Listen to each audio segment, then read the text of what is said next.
This is Zestology, the podcast bringing you the new rules for living with energy, vitality and motivation. I'm Tony Wrighton. Now, slightly embarrassingly, the last time I had today's guest on my podcast, I got his name wrong. Bit orcs.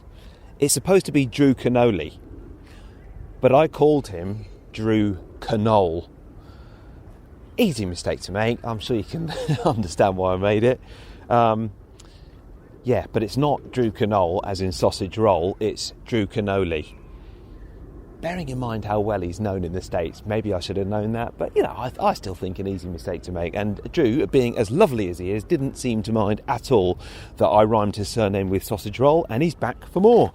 Drew Canole-ee. He's a proper famous juice expert, a regular guest on top TV shows, has one of the biggest organic green powder companies in the world. He is, in a nutshell, juicing up the world, and he's today's guest on Zestology as well. He's got his new book out this week, came out a few days ago, and it's called You Be You. It's available everywhere, Amazon and so on.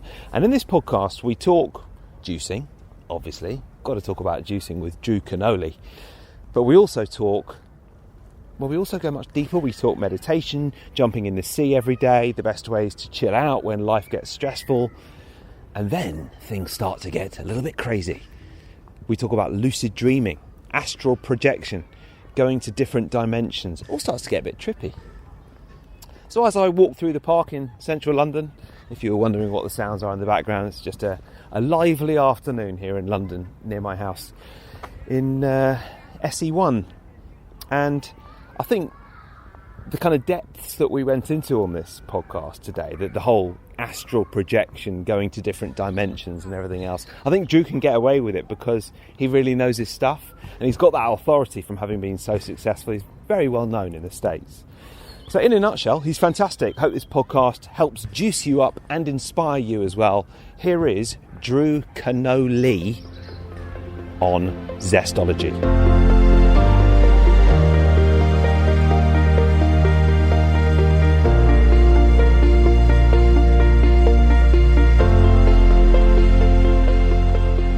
It's good to talk to you again. It was fun when we talked last time. And look, congratulations on your new book coming out. It's Thank you. That's probably been a long time in the making, hasn't it? Yeah, decades. Ever since a youngster, I knew I had this book in me. And I knew that one day it would come out and impact and inspire millions of people. I just didn't know when that would be. So I'm lucky and I feel so grateful to be at a point in my life to have this out there to the public. Yeah. And obviously we're recording this a little bit before the book has come out, but by the time people listen, it will have just come out. Yes. I've been having a look at some of the things you discuss in the book, and one of the things is looking at your own story, and I thought that might be an interesting starting point. Going over what you cover in the book in terms of your own story. Yes. And I think it's important. We use our stories. There's stories and labels everywhere. If we look at ancient Toltec wisdom, we create labels. We're meaning-making machines as human beings. And that's studied a lot in the ESC literature of the 70s, Landmark, and these different workshops that you can go to. But it's important to not make labels in meaning out of our past, to use it as stepping stones and really detoxify our life from the emotions that could actually hold us back. I mean, an emotion lasts 15 seconds neurochemically in your brain, but we house it in our body. Our body is the subconscious mind. So a lot of emotions get stuck in our body. So if you're working out, you're doing all the right things, but you're still having trouble losing weight, more often than not, it's because of something that you suppressed and you're actually holding it within this, I like to call it meat suit. So once you detoxify your limitations and your thoughts around that and you really connect to the infinity that's within you, the weight just naturally falls off. Or the relationship problems that you've had and you're consistently attracting this certain type of person to show up and teach you something starts to manifest and go away. And you start to heal your life all around. And life is so juicy, my friend, when you get to the other side of all this stuff. It's absolutely incredible. Well, I certainly know, and my listeners know, how stuff going on in the mind and emotionally can be represented physically. Is that what was going on with you as well? Yeah, I was 40 pounds overweight 7 years ago. I was out of shape. I was lethargic. I didn't really have a meaning, a lot of purpose in my business, my profession. You see, at the time I was a credit repair salesman. I ran a credit repair and debt settlement company over in Florida, and I was chasing money.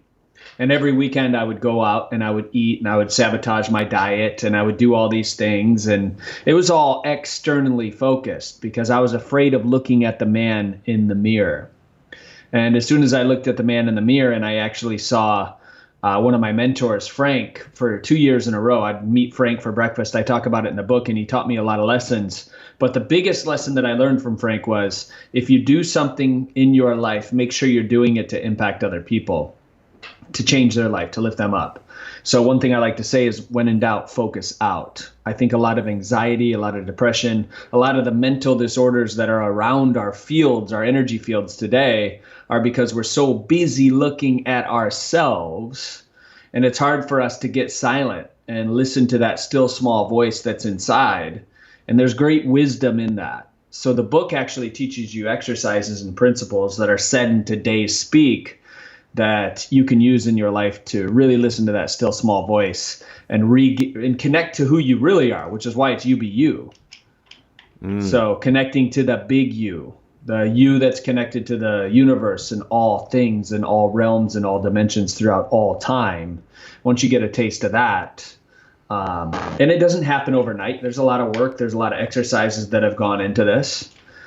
And it's a titration method. So it's beautiful, buddy. I'm excited to be talking about it. Thank you. Yeah, no worries. So, I mean, it's interesting, isn't it? Because you've been obviously working in the area of detox for a long time, but it's kind of like that was the detox in the body, and now it's the detox in the mind stuff going on. Mm-hmm.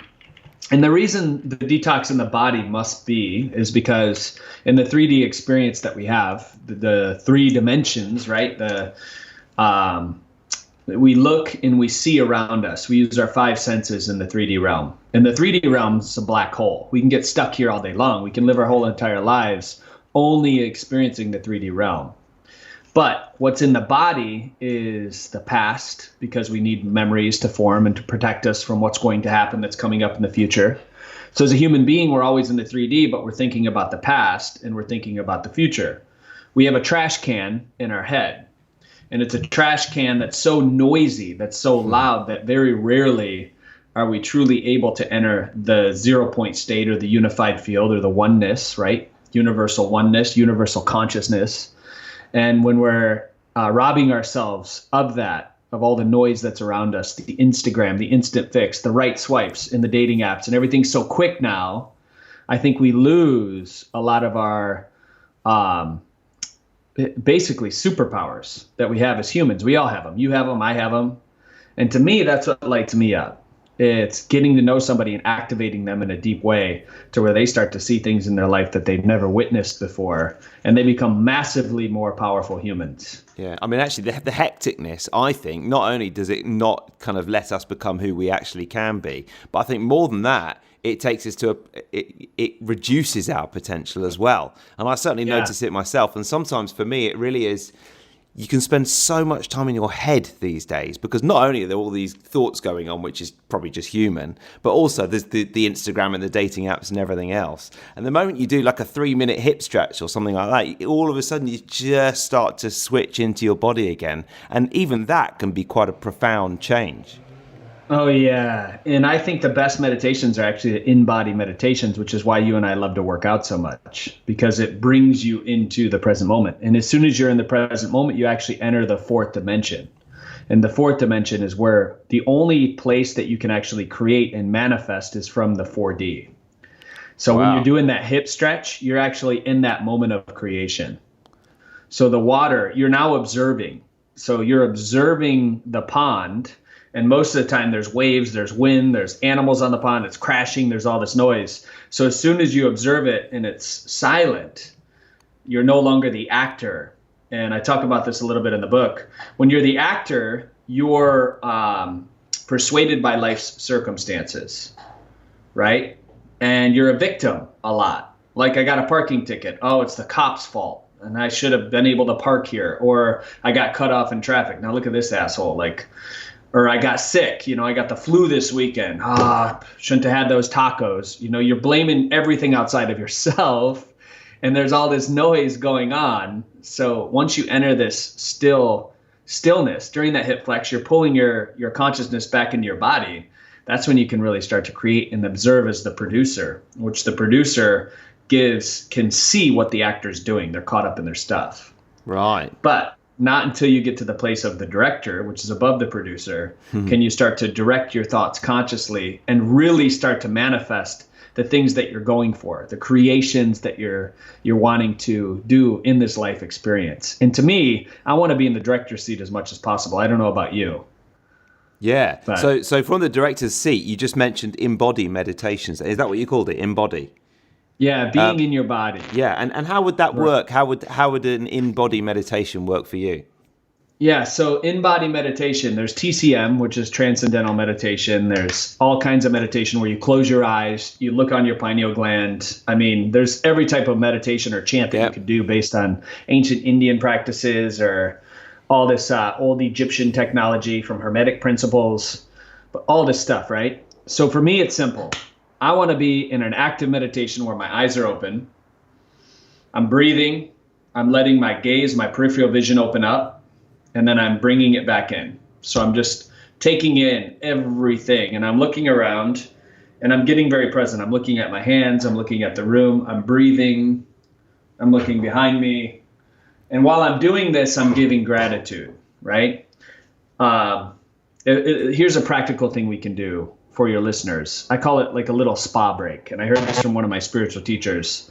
It's stop, which is look around, right? Breathe in. Stop, pause. And during that pause, we're celebrating. Because as entrepreneurs, fitness professionals, people, human beings in this, most of your listeners are probably in the United States. We don't celebrate enough. So during that pause, I'm celebrating. Wow, I'm so grateful to be here right now. I woke up today. 1 million people died before I woke up at 4 a.m. this morning. 1 million people die every day, right? So that means 10 million people have been impacted by this one person dying. So if I start my day knowing that death is my friend, not my enemy, but using urgency of death to stay in this moment and celebrate throughout every single day, I'm already light years ahead of anybody else because I'm acknowledging my impermanence on this planet, right? As humans, we think we're going to live forever. And then we get to that point of, oh, shit, we're not going to live forever. Yeah, oh, shit, now I can finally live. I'm trying to live in every moment. So celebrating and then pausing and then allowing. So there's a transition between the pause and the allow. And during the celebration, the frequency is high, right?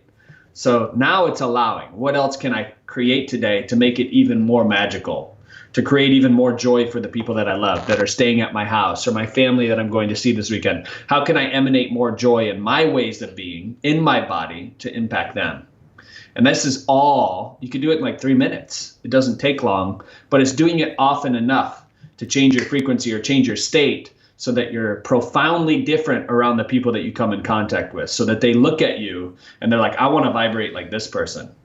Yeah. I want to be around this energy because it's contagious. And I think that's what the world needs. The world needs more people to wake up and become the big you, which is what UBU is all about. Yeah, I like this idea of, because people think when they think of meditation, they think of, sitting cross-legged with your eyes shut. And I personally find one of the most powerful meditations is a walking meditation. Yes. You might be combining walking with breathing, with saying stuff in your mind and using your fingers to count with the breaths as well. And if you're not totally focused on that, you'll mess it up. So actually your kind of attention can't go anywhere else because you're focusing on so many things at once. It's a very nice way to chill out. I love that. And I love walking meditations. I love music meditation. I play the guitar. Anything like skateboarding is fun. You're just on the board. I try to go to the ocean every day. I've been going for a while and jumping in the ocean, like that's meditation. So the goal is to live every moment of your life in meditation. Yeah, because it's uncomfortable jumping into the ocean a lot of the time, right? It's cold. Oh, it's so cold, especially now. It is freezing right now. But I like living in a place to where you're doing something uncomfortable as often as possible. Because it wakes you up. It snaps you out of Groundhog's Day, which is an old movie. Bill Murray lives the same day over and over and over again. I want to be snapped out of Groundhog's Day to realize not only my impermanence on this planet, but also the majestic beauty that's all around us. I don't want to be the person on the shore looking at seashells like Sir Isaac Newton says, his day of awakening was when he stopped looking at the seashells as a boy and he realized the nowness of now, and he was able to see the vast array of the waves coming into him from eternity. Like, that's the kind of life I want to live. Yeah, that's really awesome. I went to see Sharon Salzberg speak in London. I don't know if you've heard of her, but she's a meditation expert.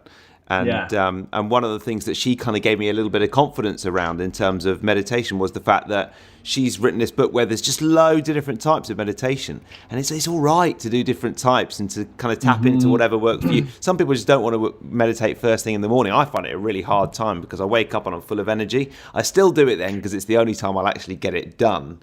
But just that idea that there's lots of different ways that you can meditate is really nice.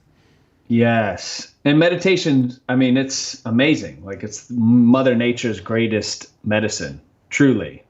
I find like that a lot of people are addicted to taking pharmaceuticals to get rid of depression. Like, I'm going to take this pill to get rid of my depression. But really all you're doing is you're changing the chemicals in your body with this pill.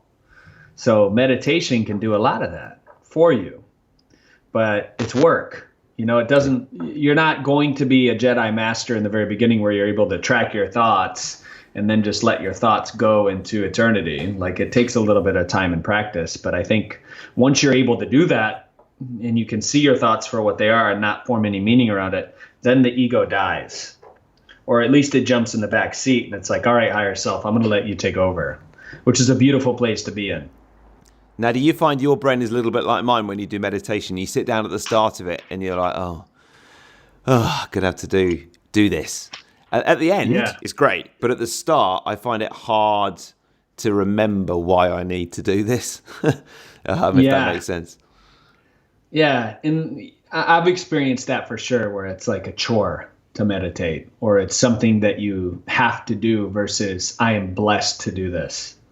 But now I've been fortunate enough to, as a young boy, and I talk about this in the book, I started lucid dreaming at a very young age. So for me, lucid dreaming is a gateway into other realms that I'm blown away at some of the stuff I've been able to see. Wow. What is lucid dreaming again? So lucid dreaming is when you wake up in your dream. Wow. So you wake up in your dream and you're like, wow, this is a dream. And they've done MRI scans on human brains now. When you wake up during your dream, your brain's 50,000 times more lit up than it is during your awakened day. So, I mean, I don't know how woo-woo your listeners are or how much they've studied this stuff, but I mean, I've been to different galaxies in my dreams. I've seen the past. I've been to ancient Egypt. I've visited different time locations astrally in my body, astral projection. Like, that stuff's real.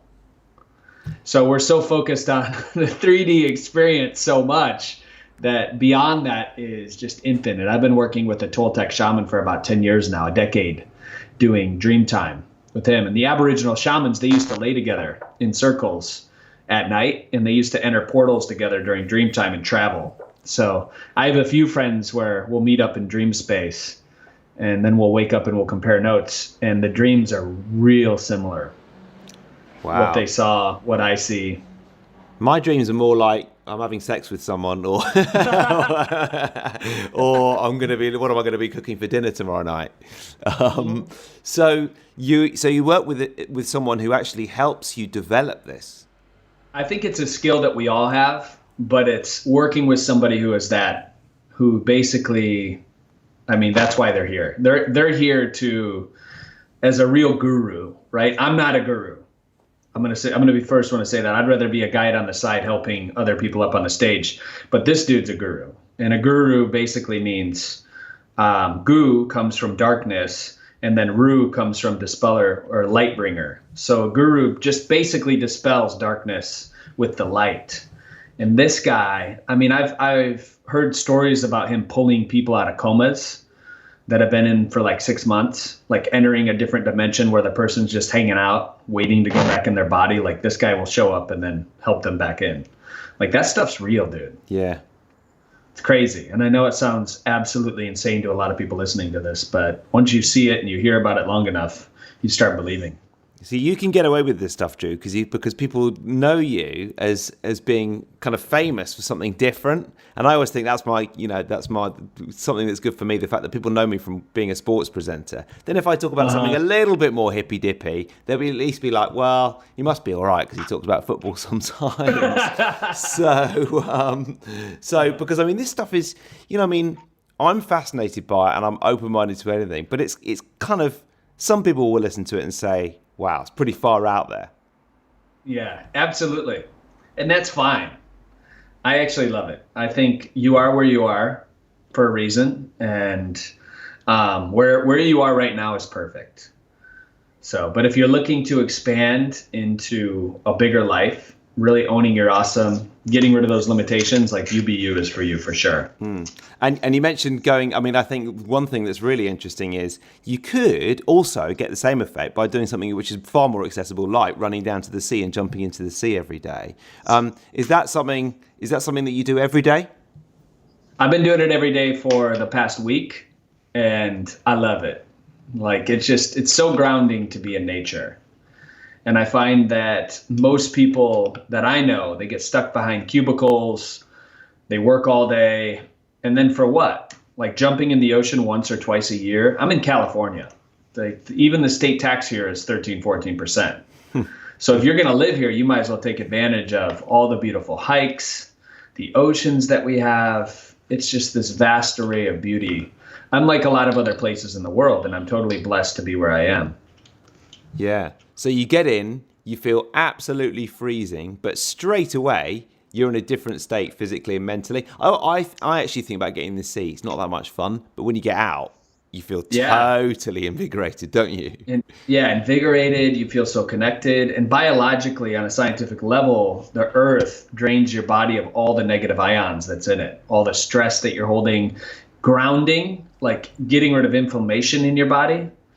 Doing jumping in the ocean, it takes 1 second. Like it just totally cleans your energy up. All that salt water, it's so good for us. So all the minerals. Yeah. Oh yeah.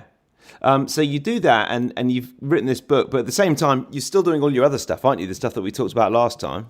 Oh yeah. All like juicing, doing cleanses. I do intermittent fasting every day. I'm able to maintain probably 7-8% as a guy all year long. And I feel my brain's just ignited. Intermittent fasting coupled with lots of veggies, lots of juices, 32 to 64 ounces of celery juice right now every single day. And that celery juice is like the best veggie juice, isn't it? It's good so for all sorts of things.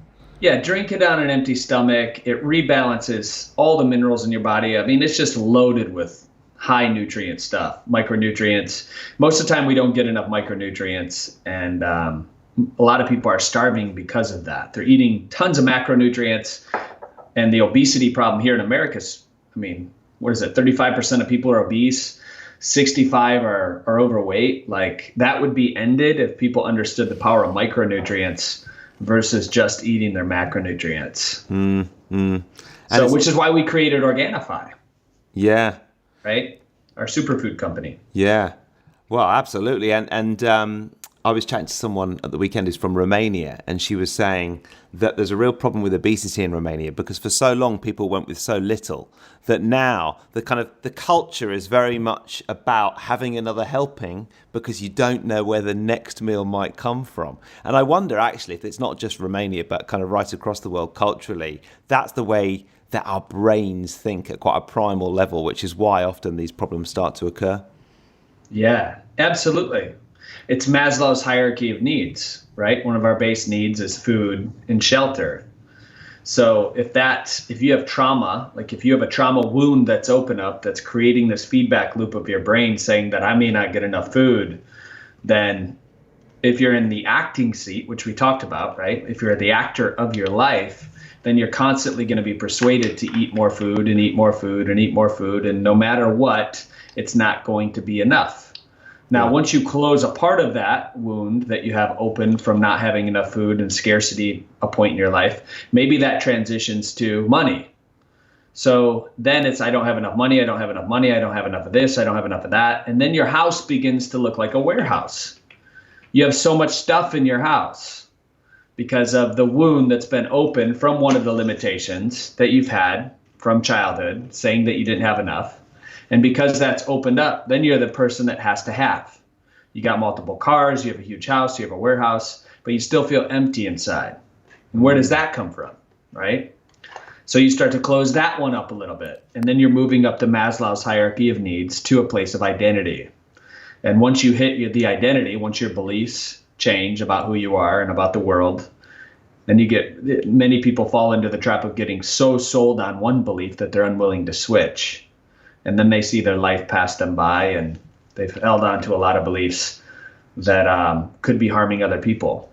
It creates separation. A lot of the old religions create separation between countries, separation between us, and which is great for an individualistic society that breeds on individualism and ego. But once we get beyond that as a civilization, I think everything's going to change. Sorry, go on. That's all I had. Well, that was good. And obviously, as people listen to this now, your book is out. Something that I ask everyone on this podcast, and I've asked you before, Drew, and I want to ask you again, what was the book influence that has really made an impact on you? What is one book that you'd recommend and one tip for living with more energy and vitality? Yeah, so More Energy and Vitality, a book that just invigorates me. I've always been inspired by Wayne Dyer's work. So I would say The Power of Intention by Wayne Dyer is a life-changing book. It's one of my favorites, which is probably the reason why I chose to go with Hay House as the publisher. Because that's awesome that you're with Hay House. They're such a good publisher. Yeah. Love Hay House. Yeah. So, and Reed Tracy and the rest of the crew, they're incredible people. Yeah. So I would say that's my book.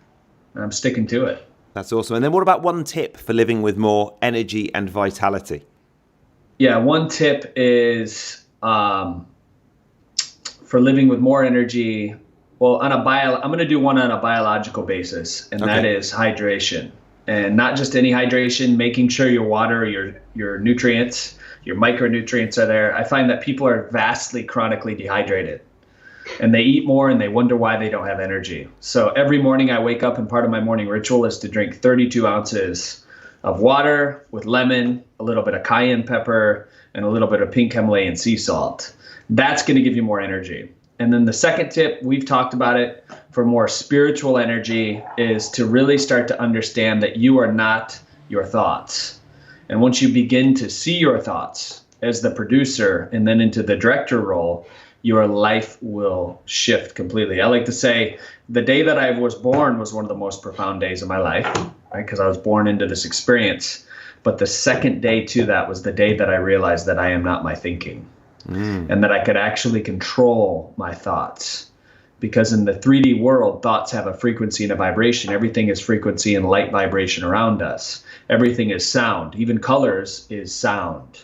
So if I can change the frequency of my vagal tone, which is the oldest nerve in this human meat sac that's connected to my stomach, which is the second brain to my brain up here, which is my thoughts, my gut brain, right? Gut brain connection.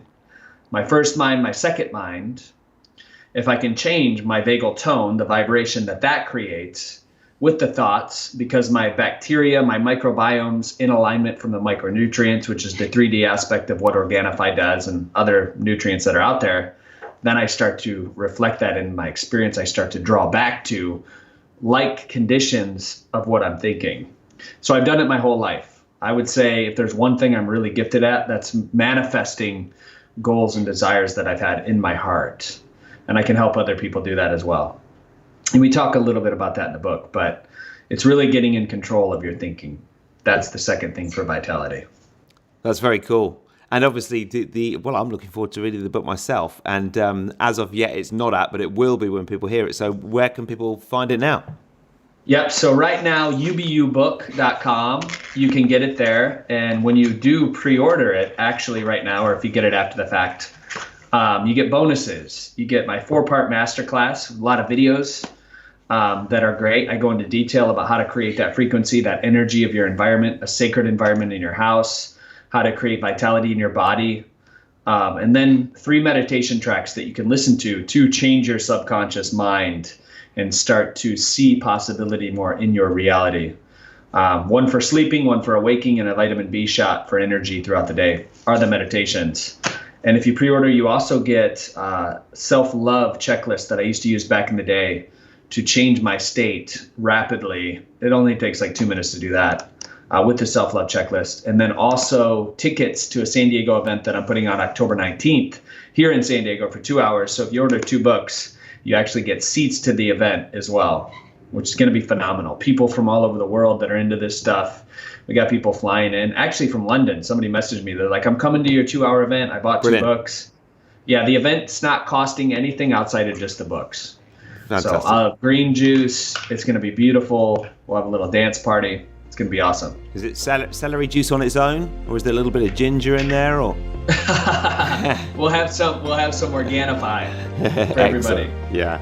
Drew, listen, Good stuff. I'm really excited to see the book and really excited for it to be a massive success for you. So thanks for coming on again. Really appreciate it. Thank you, my man. Appreciate you too. Thanks for today's interview.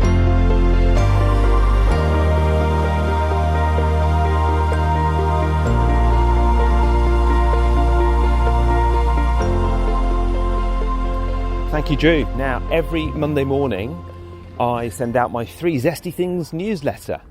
And are you someone who gets that newsletter? Because there's a lot more listeners to this podcast than there are people receiving that newsletter. But it's a little update. Sometimes has a few little bits from the podcast. Sometimes has a few little bits from my life. Sometimes has a few zesty links and things that I've been using and trying out in my life as well. So if you fancy the 3 Zesty Things newsletter, you can head to TonyWrighton.com. It's TonyWrighton.com. And it's very easy to sign up from there, and then you'll get that every Monday morning. It's just 3 links, 3 different bits and things that have been working for me over the past week or so. As always, thank you for listening. Thank you for supporting the podcast. And one more thing, I haven't mentioned this for a while, really does help if you write a review. I don't want to beg, but please will you write a review? It does make such a difference if you do. That's what helps, it gets the podcast to more people. It's very quick and easy to do on iTunes, and helps it appear higher in the search rankings, helps the podcast get to more people, and so on. So I would very much appreciate it if you wanted to do that. See you next time.